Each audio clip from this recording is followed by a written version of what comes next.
तो आज अपन चालू करेंगे एनसीईआरटी विज्ञान का पार्ट 1, जिसका नाम है रासायनिक अभिक्रिया एवं समीकरण। ठीक है, तो आइए चालू करते हैं। तो अपने दैनिक जीवन की निम्नलिखित परिस्थितियों पर ध्यान दीजिए और विचार कीजिए कि क्या होता है जब गर्मियों में कमरे के ताप पर दूध को खुला छोड़ दिया जाता है। आपने देखा होगा गर्मियों में जब अपन दूध को खुला छोड़ते हैं तो वो क्या बन जाता है, दही बन जाता है। ठीक है, या फिर दूध फट जाता है कभी कभी। लोहे का तवा तसला कील को आंध्र वायुमंडल में खुला छोड़ दिया जाए। आंध्र मतलब खुले वायु में, जहाँ पे बारिश के टाइम ज़्यादा देखा होगा कि लोहे को अगर खुला छोड़ देते तो उसके ऊपर क्या लग जाती है, जंग लग जाती है। ठीक है, अंगूर का किण्वन हो जाता है। ठीक है, अंगूर से दाग बनते हुए देखा होगा। जब अपन अंगूर को धूप में रखते हैं, उसको सुखाते हैं, तो वो ऐसा सिकुड़ा सिकुड़ा बन जाता है, जिसको अपन दाग कहते हैं। ठीक है, या किशमिश भी कहते हैं। भोजन, हमारा शरीर भोजन को पचा लेता है। जब हमारा शरीर भोजन को पचा लेता है तो अपन उस पचे हुए भोजन से वापस वैसा का वैसा पहले जैसा भोजन नहीं बना सकते। हम सांस लेते हैं, और सांस लेते हैं तो सभी को पता है अपन क्या लेते हैं, ऑक्सीजन। ठीक है, और अंदर से क्या निकालते हैं, CO2। ठीक है, ऑक्सीजन लेते हैं और CO2 बाहर निकालते हैं। तो परिस्थिति में प्रारंभिक वस्तु की प्रकृति तथा पहचान कुछ न कुछ बदल जाती है। ठीक है, सबके प्रारंभिक वस्तु की प्रकृति तथा पहचान कुछ न कुछ बदल जाती है। पदार्थ के भौतिक भौतिक मतलब फिजिकल, रासायनिक मतलब केमिकल परिवर्तनों के बारे में हमने पिछली कक्षाओं में पढ़ चुके हैं। ठीक है, भौतिक परिवर्तन क्या होता है, जिससे मैंने पानी की बर्फ़ बनाई। ठीक है, इस बर्फ़ को मैं वापस धूप में रखूँगा तो ये क्या हो जाएगी, पिघल जाएगी। इस पिघले हुए पानी से मैं वापस क्या बना सकता हूँ, बर्फ़, और इस बर्फ़ से वापस पानी बना सकता हूँ। ठीक है, मतलब जो परिवर्तन जिनको अपन बदल सकते हैं। ठीक है, जिनका जैसे पहले वाली चीज़ दूसरी बन जाएगी, वापस दूसरी वाली चीज़ पहले बन जाएगी। जो परिवर्तन थोड़े समय के लिए होते हैं उनको अपन क्या बोलते हैं, भौतिक। और अगला है रासायनिक परिवर्तन। ठीक है, रासायनिक परिवर्तन क्या होता है, जैसे मैंने बोला कि मैंने दूध से दही बना दिया। ठीक है, क्या बोला, दूध से दही बना दिया। ठीक है, ये क्या है, रासायनिक परिवर्तन है। इसको मैं वापस दही से दूध नहीं बना सकता। ये होता है भौतिक परिवर्तन और रासायनिक परिवर्तन। जब कोई रासायनिक परिवर्तन होता है, ठीक है, जब भी कोई रासायनिक परिवर्तन होता है तो अपन क्या बोल सकते हैं, कोई रासायनिक अभिक्रिया हुई है। अब आप शायद सोच रहे होंगे कि रासायनिक अभिक्रिया का वास्तविक अर्थ क्या है। ठीक है, मतलब इसका वास्तविक अर्थ क्या है, हम कैसे जान सकते हैं कि कोई रासायनिक अभिक्रिया हुई है। इन प्रश्नों के उत्तर पाने के लिए आइए हम कुछ क्रियाकलाप करते हैं। ठीक है, क्रियाकलाप करेंगे। पहला है क्रियाकलाप 1.1। क्या बोला है, लगभग 3-4 सेंटीमीटर लंबे मैग्नीशियम रिबन को रेगमाल से रगड़ कर साफ कीजिए। रेगमाल क्या होता है, सैंड पेपर, जो ब्राउन कलर का आता है, जिससे लोहे के ऊपर घिसते हैं अपन। इसे चिमटे से पकड़कर स्पिरिट लैम्प या बर्नर से इसका दहन कीजिए, ताकि इससे बनी राख को वॉच ग्लास में इकट्ठा कर लीजिए। ठीक है, मैग्नीशियम रिबन का दहन करते समय अपनी आंखों से यथासंभव दूर रखें। ठीक है, क्या बोला, एक मैग्नीशियम की रिबन है, मतलब मैग्नीशियम की कोई डंडी जैसा कुछ है, पतला सा। उसको चिमटे से पकड़ के अपन गर्म कर रहे थे। गर्म करेंगे तो वो क्या होगा, जल के यहाँ पे नीचे क्या है, ये राख बन रही है। ठीक है, ये राख बन रही है। ये किसकी बनेगी, मैग्नीशियम ऑक्साइड की बनेगी। ये क्या है, मैग्नीशियम। ठीक है, मैग्नीशियम का फॉर्मूला होता है Mg। ठीक है, ये राख किसकी बन रही है, MgO की राख। ठीक है,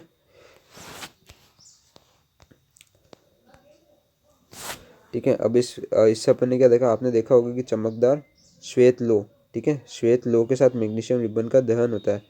मैग्नीशियम रिबन का दहन होता है और ये श्वेत चूर्ण में परिवर्तित हो जाती है। ठीक है, मैग्नीशियम रिबन किसमें होती है, सफ़ेद चूर्ण में परिवर्तित हो जाती है। यह मैग्नीशियम ऑक्साइड का चूर्ण है। ये चूर्ण किसका है, मैग्नीशियम ऑक्साइड का। ये एग्जाम में कभी कभी आ भी जाता है। ठीक है, इंपॉर्टेंट है। वायु में उपस्थित ऑक्सीजन तथा मैग्नीशियम के बीच होने वाली अभिक्रिया के कारण यह बनता है। ठीक है, वायु में उपस्थित एक तो होती है ऑक्सीजन और मैग्नीशियम, इन दोनों के बीच अभिक्रिया होती है, इसलिए यह बन जाता है। 2, एक परख नली में लेड नाइट्रेट का घोल लीजिए, इसमें पोटेशियम ऑक्साइड का घोल मिला दीजिए। ठीक है, आपने क्या परीक्षण किया, ये आगे आएगा। ठीक है, लेड नाइट्रेट के अंदर अपन पोटेशियम ऑक्साइड मिलाता है तो वो कुछ रिएक्शन करता है, अभिक्रिया करता है, जिससे कुछ तापमान में परिवर्तन होता है। ठीक है, फिर एक क्रियाकलाप 1.3, एक शंक्वाकार फ्लास्क या परख नली के कुछ दानेदार जिंक लीजिए। क्या लेना है, जिंक, जिसका फॉर्मूला क्या होता है, Zn। इसमें तनु हाइड्रोक्लोरिक अम्ल या सल्फ्यूरिक अम्ल मिला दीजिए। ठीक है, क्या जस्ते के दाने के आसपास कुछ होता दिखाई दे, अब जब जिंक के अंदर सल्फ्यूरिक अम्ल या हाइड्रोक्लोरिक अम्ल मिलाएंगे तो ये क्या होगा, ये जैसे पटपट की मतलब ये क्या होगा, अभिक्रिया करेगा अंदर ये, अभिक्रिया करके बहुत गर्म हो जाएगा और ऊपर से क्या निकलेगी, हाइड्रोजन गैस निकलेगी। ठीक है, और ये क्या हो जाएगा, साइड से बहुत गर्म गर्म हो जाएगा, ये यहाँ से साइड साइड से क्या होगा, गर्म गर्म हो जाएगा। तो ऊपर दिए गए तीनों क्रियाकलाप के आधार पर हम कह सकते हैं कि निम्न किसी भी प्रेक्षण की सहायता से हम निर्धारित कर सकते हैं कि एक रासायनिक अभिक्रिया हुई है। पहला क्या है, रासायनिक अभिक्रिया का प्रेक्षण क्या होता है, अवस्था में परिवर्तन। अवस्था कौन सी होती है, द्रव, ठीक है, ठोस और गैस, तीन अवस्था होती है, सॉलिड, लिक्विड, गैस या द्रव, ठोस और गैस। दूसरा क्या होता है, रंग में परिवर्तन, मतलब कोई लाल चीज़ डाली, कोई पीली चीज़ डाली, दोनों मिला के क्या बन जाए, नीली चीज़ बन जाए। फिर है गैस का उत्सर्जन, फिर है तापमान में परिवर्तन। ये क्या है, रासायनिक अभिक्रिया के प्रेक्षण है, खाली याद करना है। फिर यदि हम आसपास हो रहे परिवर्तनों को देखें तो पाएंगे कि हमारे चारों ओर विविध प्रकार की रासायनिक अभिक्रिया हो रही है। इस अध्याय से हम विभिन्न प्रकार की रासायनिक अभिक्रियाओं को उनके प्रतीकात्मक निरूपण का अध्ययन करेंगे। ठीक है, अब हम पढ़ेंगे रासायनिक समीकरण क्या होता है। क्रियाकलाप 1.1 का विवरण। जब ऑक्सीजन की उपस्थिति में मैग्नीशियम रिबन का दहन होता है, ठीक है, मैग्नीशियम रिबन का दहन होता है, तब यह मैग्नीशियम ऑक्साइड में परिवर्तित हो जाता है। वाक्य के रूप में किसी रासायनिक अभिक्रिया का विवरण बहुत लंबा हो जाता है, इसे संक्षिप्त में भी लिखा जा सकता है। ठीक है, इसको अपन संक्षिप्त में लिखेंगे, जहाँ पे उसके खाली सूत्र आएंगे। पहला आता है मैग्नीशियम प्लस ऑक्सीजन, क्या बन रहा है, मैग्नीशियम ऑक्साइड। इस एरो के इधर वाले को अपन क्या बोलते हैं, अभिकारक, और इस एरो के राइट साइड में जो होता है उसको अपन क्या बोलते हैं, उत्पाद। ठीक है, अब मैग्नीशियम तथा ऑक्सीजन ऐसे पदार्थ, ठीक है, अभिक्रिया 1.1 में मैग्नीशियम तथा ऑक्सीजन, ठीक है, मैग्नीशियम तथा ऑक्सीजन ऐसे पदार्थ है जिनमें रासायनिक परिवर्तन होते हैं, जिनके अंदर रासायनिक परिवर्तन होते हैं उनको अपन क्या बोलते हैं, अभिकारक कहते हैं। ठीक है, जो इनके अंदर रासायनिक अभिक्रिया क्या रासायनिक परिवर्तन होते हैं उनको अपन क्या बोलते हैं, अभिकारक कहते हैं। इस अभिक्रिया में एक से एक नए पदार्थ मैग्नीशियम ऑक्साइड का निर्माण होता है, इसे उत्पाद भी कहते हैं। ठीक है, जो नया पदार्थ बनेगा उसको अपन क्या बोलेंगे, उत्पाद। एरो के इस साइड जो भी होगा उसको अपन क्या बोलेंगे, अभिकारक। ठीक है, और एरो के इस साइड जो भी होगा उसको अपन क्या बोलेंगे, उत्पाद बोलेंगे। ये चीज़ याद रखना।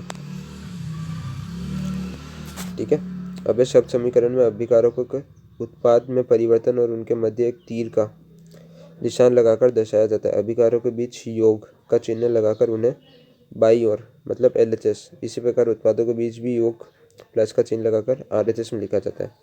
ठीक है, अब है रासायनिक समीकरण लिखना। रासायनिक समीकरण लिखते कैसे हैं? ठीक है, अब शब्दों की जगह रासायनिक सूत्र का उपयोग करके रासायनिक समीकरणों की अधिक संक्षिप्त तथा उपयोगी बनाया जा सकता है। ठीक है, अब बार बार इतना लंबा लंबा लिखने से अच्छा है कि अपन उसके सूत्र लिखते हैं। रासायनिक समीकरण किसी रासायनिक अभिक्रिया को दर्शाता है। रासायनिक समीकरण क्या करता है, किसी रासायनिक अभिक्रिया को दर्शाता है। ठीक है, और जैसे पहली वाली लेते हैं, यहाँ पे अपन ने क्या लिखा, सूत्र, मैग्नीशियम का सूत्र लिखा, ठीक है, ऑक्सीजन का सूत्र लिखा, और यहाँ पे मिलके क्या बनाया, मैग्नीशियम ऑक्साइड। तीर के निशान के बाईं और दाईं ओर के तत्वों के परमाणुओं की संख्या की गिनती करें और उनकी तुलना करें। ठीक है, यहाँ पे परमाणु की गिनती करो, मैग्नीशियम के कितने, एक, ऑक्सीजन के कितने, इसके नीचे दो लग रहा है, इसका मतलब दो है, मिलके क्या बना रहे हैं, मैग्नीशियम ऑक्साइड। इधर भी मैग्नीशियम का एक और ऑक्सीजन का एक, पर इधर ऑक्सीजन के दो है, तो अपन क्या करना पड़ेगा, इसको संतुलित करना पड़ेगा। दोनों तत्वों के परमाणुओं की संख्या समान है, इसका आंसर है नहीं। यदि है तो समीकरण संतुलित है, और अगर नहीं है तो समीकरण असंतुलित है, क्योंकि समीकरण के दोनों ओर का द्रव्यमान बराबर नहीं है। ठीक है,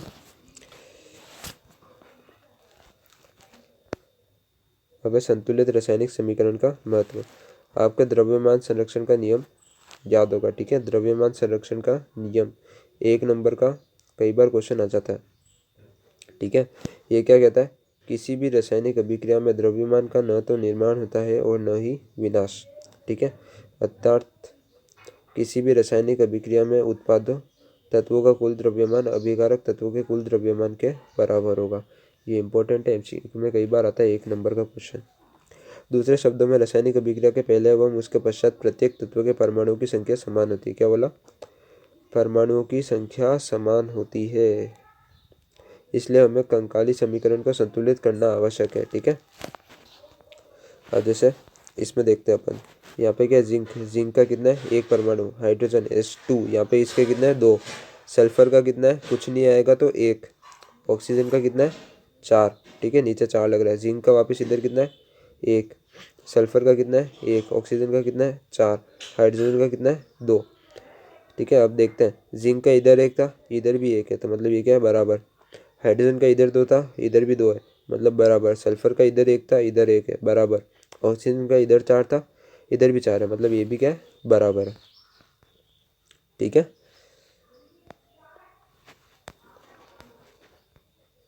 जैसे इसमें भी देख सकते हैं, यहाँ पे जिंक के 1 था, इधर भी 1 है, इधर 2 है, इधर भी 2 है। सल्फर का इधर 1 है, इधर 1 है। ऑक्सीजन का इधर 1 और इधर 4 है। ठीक है, अब अगली अभिक्रिया देखते हैं।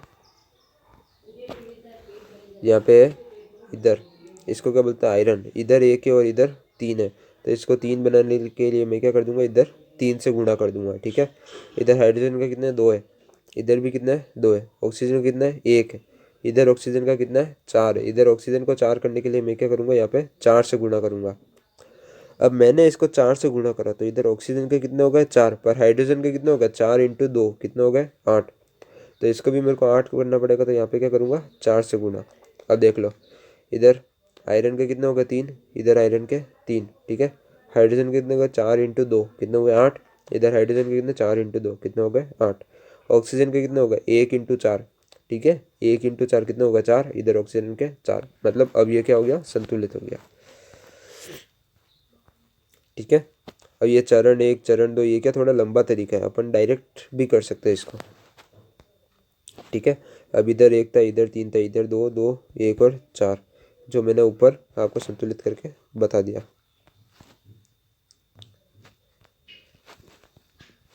ठीक है,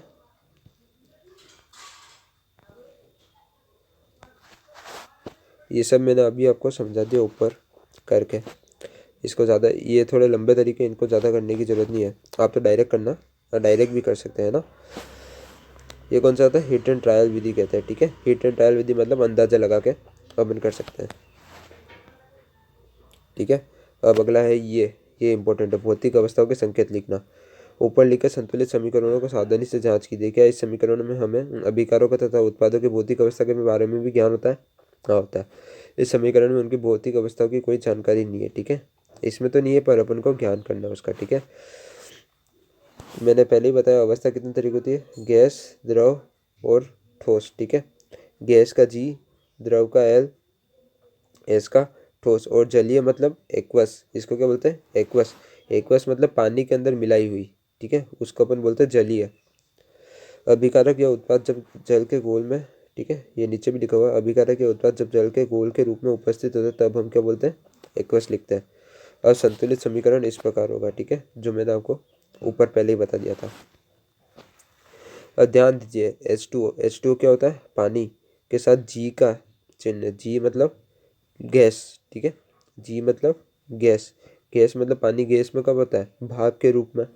यह दर्शाता है कि अभिक्रिया में जल का उपयोग भाप के रूप में किया गया है। ठीक है, अब हर रासायनिक समीकरण में भौतिक अवस्थाओं को शामिल नहीं किया जाता। ठीक है, जब तक कि यह आवश्यक न हो। कभी कभी अभिक्रियाओं की परिस्थिति जैसे कि ताप, ताप मतलब तापमान, दाब मतलब प्रेशर, उत्प्रेरक मतलब जो रिएक्शन को जल्दी मतलब स्पीड बढ़ा देता है उसकी अभिक्रिया की, तीर के निशान के ऊपर या नीचे दर्शाया जाता है। जैसे CO+2H2 क्या है 340 ATM, ये क्या है दाब है। क्या होता है CH3OH। ठीक है, इसको अपन क्या बोलते हैं मिथेनॉल बोलते हैं, मिथेनॉल बोलते हैं इसको। अब ये एग्जाम में क्या याद रखना 340 ATM, ये याद रखना आपको। फिर ये तो बहुत ज़्यादा इंपॉर्टेंट है, ये क्या है स्वच्छ इम्पोर्टेंट, वेरी इंपॉर्टेंट। ठीक है, 6 CO2 क्या लेते हैं अपन कार्बन डाइऑक्साइड और पानी। ठीक है, मतलब ये फोटोसिंथेसिस प्रक्रिया है पौधे की। ठीक है, सूर्य प्रकाश और क्लोरोफिल ये याद रखना है। ठीक है, यहाँ पे क्लोरोफिल क्या है उत्प्रेरक, सूर्य प्रकाश भी क्या है उत्प्रेरक। ये क्या होता है C6H12O6, ये क्या होता है ग्लूकोज प्लस 6 ऑक्सीजन और 6 पानी। मतलब पौधे क्या करते हैं कार्बन डाइऑक्साइड लेते हैं और जल लेते हैं, सूर्य प्रकाश और क्लोरोफिल में क्या बनाते हैं ग्लूकोज बनाते हैं, ऑक्सीजन बनाते हैं। ठीक है, अब ये जो प्रश्न है, अब ये जो प्रश्न है ये आपको एक अलग वीडियो में मिल जाएंगे, जो कि प्लेलिस्ट के अंदर आपको मिल जाएगी। ठीक है, इसके सारे आंसर मैं प्लेलिस्ट में अलग वीडियो में बताऊंगा। अब रासायनिक अभिक्रियाओं के प्रकार, रासायनिक अभिक्रिया कितने प्रकार की होती है।